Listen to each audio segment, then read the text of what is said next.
Sinuspindi na ng Department of Environment and Natural Resources ang kanilang kasunduan sa Socorro Bayanihan Services Incorporated hinggil sa pangasiwa sa isang protected area sa Surigao del Norte.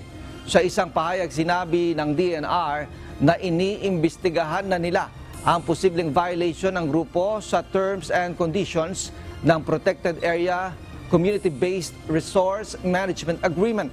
Sa ilalim ng naturang kasunduan, pinahihintulutan ng DNR ang migrant groups na i-develop at i-conserve ang isang protected area sa loob ng 25 taon.